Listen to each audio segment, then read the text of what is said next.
இரண்டும் ஊழல் கட்சிகள். திரும்ப திரும்ப சொல்லப்படுகிற செய்தி அதுதான். அதிலும் இந்த 2G வழக்கு மறுபடியும் 2G பற்றி எப்போது பேசுவார்கள் என்றால் தேர்தல் வரும்போதெல்லாம் பேசுவார்கள். இப்போது மறுபடியும் 2G பற்றி பேச தொடங்கி இருக்கிறார்கள். அந்த கணக்கை மட்டும் சொல்லிவிட்டு நான் அமர்ந்து கொள்ளுகிறேன். நான் ஒன்றும் கணக்கிலே அவ்வளவு பெரிய வல்லுநன் இல்லை. ஆனாலும் சில நீதிபதிகளை விட சரியாக கணக்கு போடுவேன். ஆகையினாலே அந்த கணக்கை நான் சொல்லிவிடுகிறேன். 2G ஊழலை பற்றி பேசுகிற பெரியவர்களிடம் ஒரே ஒரு கேள்வியை கேளுங்கள். அந்த 1,76,000 தொகை எப்படி வந்தது என்று கேளுங்கள். 1,76,000 எப்படி வந்தது என்று கேட்டால் பேசுகிற யாருக்கும் கணக்கு தெரியாது. அந்த கணக்கு நமக்கு தெரியும், ஆசிரியருக்கு தெளிவா தெரியும். நானும் ஆசிரியர் எல்லாம் தான் முதல்ல எடுத்தோன்னு அதை பேசணும். அது வேறொன்றும் இல்லை நண்பர்களே. நாம் கையிலே வைத்திருக்கிற கை தொலைபேசிக்கு இங்கே இருக்கிற உங்களுக்கு எல்லாம் தெரியும். நீங்கள் மக்களுக்கு சொல்ல வேண்டும் என்பதற்காக நான் சொல்லுகிறேன். ராசா அவர்களின் காலத்தில் அது வெகுவாக பரவிற்று. அன்றைக்கு எவ்வளவு அந்த அலைக்கற்றைகள், அதற்கு ஒரு அளவு இருக்கிறது. அன்றைக்கு விற்ற அலைக்கற்றைகளின் அளவு 52.75 மெகாஹெர்ட்ஸ். 52.75 மெகாஹெர்ட்ஸ் எவ்வளவு ரூபாய்க்கு விற்பனை ஆயிற்று என்றால் 1 மெகாஹெர்ட் 276 கோடிக்கு விற்பனை ஆயிற்று. இந்த 276 கோடியை 52.75 பெருக்கினால் 14,559 கோடி ரூபாய் வரும். இதுதான் அன்றைக்கு வரவு. இதை CAG என்று சொல்லுகிற தலைமை தணிக்கை கணக்காளர் வினோத் ராய் என்ன சொன்னார் என்றால், இப்படி முதலில் வருகிறவருக்கு முதலில் என்று கொடுத்ததால் இவ்வளவு குறைவாக போய்விட்டது. ஏலத்துக்கு விட்டிருந்தால் 1 மெகாஹெர்ட் இப்போது 276 கோடி ரூபாய்க்கு விற்றிருக்கிறது. ஏலத்துக்கு விட்டிருந்தால் 3,350 கோடி ரூபாய்க்கு விற்றிருக்க கூடும். இது வெறும் கணக்கு. அது அவருடைய கற்பனை.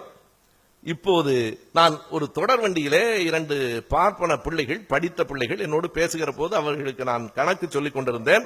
அவங்க அப்பா பக்கத்தில் உட்கார்ந்து ஏதோ அந்த தொலைபேசியில அழுத்தி கொண்டிருந்தார். எனக்கு புரிந்தது. அதற்கு பிறகு நான் அவரை பார்த்து கேட்டேன், நான் போட்ட கணக்கு சரியா இருக்குல்லன்னு கேட்டேன். அவர் கணக்கு சரியான்னு போட்டு பாக்குறாரு. நம்ம ஆளா இருந்தா நம்ம என்ன சொல்லுவோம்னா, பிள்ளைங்கள்ட்ட எதுக்குடா இதெல்லாம் பேசுறேமோ, அந்த ஆளுங்க கரெக்டா அதை கணக்கு போட்டு சரியா இருக்கான்னு பாக்குறாரு. 52.75 மெகாஹெர்ட், 1 மெகாஹெர்ட் 3,350 கோடிக்கு விற்றிருந்தால் 1,76,712 கோடி வந்திருக்கும் என்பது வெறும் கணக்கு, வெறும் கற்பனை கணக்கு. நண்பர்களே, இந்த 1,76,000 போனால் போகிறதுன்னு 712 ரூபாயை மன்னித்து விட்டு 1,76,000 கோடின்னு திரும்ப திரும்ப எல்லாரும் சொல்லிட்டு இருக்கிறான். இதுல கூட கணக்கு சரியாக போட வேண்டும் என்றால் வந்த வரவு 14,000 கோடியை கழிச்சிடணும்ல. 1.62 தானே கணக்கு சொல்லணும். எல்லாருமே குமாரசாமியா இருந்தா எப்படி அந்த நாட்டில் அந்த 14 கழிக்கணும் இல்ல. 1.62 சொல்லணும். 1.76 சொன்னார்கள். எப்போது நம்முடைய அருமைக்குரிய ராசா அவர்கள் கைது செய்யப்பட்டார்கள் என்றால் 2011 பிப்ரவரி 2ஆம் தேதி, சரியாக தேர்தலுக்கு 2 மாதங்களுக்கு முன்பு. நீங்கள் எந்த விளக்கத்தையும் கொடுக்க முடியாது. தேர்தல் முழுவதும் இதுவே பேசப்பட்டது. 2011 ஏன் நாம் ஆட்சி இழந்தோம், 91 ஆட்சி இழந்தது நமக்கு தொடர்பே இல்லாத ராஜீவ்காந்தி கொலைக்கும் திமுக கழகத்துக்கும் என்ன தொடர்பு, அதை சொல்லி அன்றைக்கு ஆட்சி பறி போயிற்று, இதை சொல்லி இன்றைக்கு ஆட்சி பறி போயிற்று. ராசா அவர்கள் கைது செய்யப்பட்டார். இப்போது இன்னொரு கேள்வி, 2011 பிப்ரவரியில கைது செய்யப்பட்டார். 2011 ஏப்ரல் மாதம் 2ஆம் தேதி குற்றப்பத்திரிகை சார்ஜ் ஷீட் சமர்ப்பிக்கப்பட்டது. யாராவது நாணயமானவர்களாக இருந்தால் எதிர்க்கட்சியிலிருந்து விடை சொல்ல வேண்டும். அந்த குற்றப்பத்திரிகையில் எங்காவது 1,76,000 என்கிற தொகை இருக்கிறதா என்று நாணயமானவனாக இருந்தால் சொல். எங்கும் இல்லை. சிபிஐ அந்த கணக்கை ஏற்கவில்லை. 32,000 இருக்கலாம் என்றார்கள். பிறகு அது 9,000 ஆகி 2,000 ஆகி ஒன்றுமில்லை என்கிற கட்டத்திற்கு வந்து சேர்ந்து விட்டது. அது ஒரு பக்கம். இன்னும் ஒரு சின்ன கணக்கு இருக்கிறது. அன்றைக்கு 2008 1 மெகாஹெர்ட்ஸ் 3,350 கோடிக்கு ஏலம் விட்டிருந்தால் போயிருக்கும் என்று வினோத் ராய் சொன்னார். 2014 ஏலத்துக்கு விடப்பட்டது. எவ்வளவு மெகாஹெர்ட்ஸ் விற்பனை ஆயிற்று? 2008 வெறும் 52.75 மெகாஹெர்ட்ஸ், 2013 அது 350 மெகாஹெர்ட்ஸ். அவ்வளவு பேரிடம் இந்த கைத்தொலைபேசியை கொண்டு போய் சேர்த்தது நம் ராசாவும் தலைவர் கலைஞரினுடைய தம்பியும் தான் என்பதை குறித்துக் கொள்ளுங்கள். நடந்தது ஊழலிலே நண்பர்களே, நடந்தது புரட்சி. மக்களிடத்திலே ஒரு தொழில்நுட்ப புரட்சி.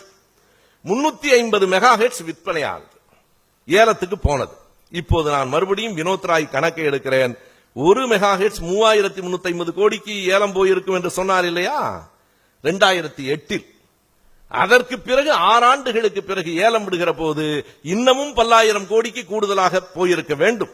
அது மட்டுமல்லாமல் 2008 விற்பனையானது வெறும் 2ஆம் தலைமுறை அலைக்கற்றை 2G மட்டும்தான். 2014 3G 3ஆம் தலைமுறை அலைக்கற்றையும் விற்பனையாயிற்று. ஆனால் எவ்வளவுக்கு விலை போயிற்று?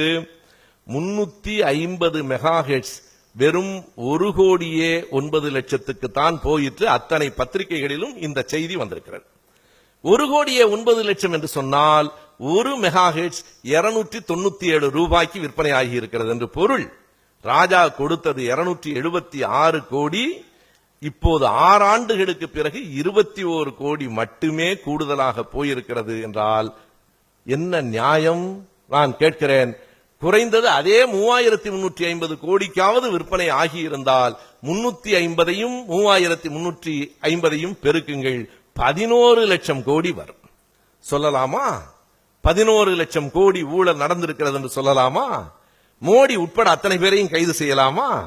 பாரதிய ஜனதா கட்சி ஊழலை பற்றி பேசுகிறீர்களே, மத்திய பிரதேசத்தினுடைய வியாபம் ஊழலை பற்றி நாங்கள் பேசத் தொடங்கினால் நாரி போகும் உங்கள் கட்சி. யாரை பார்த்து யாரிடத்திலே ஊழல் என்கிறீர்கள்? இது அரசுக்கு இழப்பு என்று வினோத் ராய் சொன்னார். அதுவும் உண்மையில்லை என்பதை இந்த கணக்குகள் மூலம் நான் சொல்லியிருக்கிறேன். அந்த வினோத் ராய் இப்போது எங்கிருக்கிறார்? நண்பர்களே, அரசமைப்பு சட்டத்தினுடைய 148வது பிரிவினுடைய 4வது உட்பிரிவு சொல்லுகிறது, வழக்கறிஞர்கள் இருக்கிறார்கள், இந்த ஆர்டிகிள் 148 to 151 எது பற்றி பேசுகிறது இந்திய அரசமைப்பு சட்டத்தில் என்றால், தலைமை கணக்கு அலுவலரை எப்படி நியமிப்பது, எப்படி விடுவிப்பது என்பதை பற்றித்தான் இந்த 4 பிரிவுகளும் சொல்லுகின்றன. அதிலே 148வது பிரிவினுடைய 4வது உட்பிரிவு சொல்லுகிறது, the Comptroller and Auditor General shall not be eligible for any further office. தயவு செய்து அதை அப்படியே உள்வாங்கிக் கொண்டு நான் சொல்லுகிற வரி சரியா என்று சரிபார்த்துக் கொள்ளுங்கள். CAG shall not be eligible for any further office under the government of India or under the government of any state after he has ceased to his post என்று எழுதியிருக்கிறார்கள். அந்த பதவியிலிருந்து அவர் விடுவிக்கப்பட்டதற்கு பிறகு அந்த பொறுப்பில் இருந்தவர் அரசின் வேறு எந்த பொறுப்பிலும் நியமிக்கப்படக்கூடாது என்று அரசமைப்பு சட்டம் சொல்லுகிறது. ஆனால் அந்த பொறுப்பில் இருந்து விடுவிக்கப்பட்ட வினோத் ராய் இன்று இந்திய அரசினுடைய 4 மிகப்பெரிய பொறுப்புகளில் நியமிக்கப்பட்டிருக்கிறார். 1 இல்லை, 2 இல்லை, 4 பெரிய பொறுப்புகளில் adviser to the railways, adviser to the PM committee, UN panel adviser என்று இத்தனை பொறுப்புகளில் வினோத் ராய் நியமிக்கப்பட்டிருக்கிறார். நண்பர்களே, இப்போது எல்லா கணக்கும் உங்களுக்கு புரிந்திருக்கும். உதயசூரியனுக்கு வாக்களியுங்கள். வாய்ப்புக்கு நன்றி. வணக்கம்.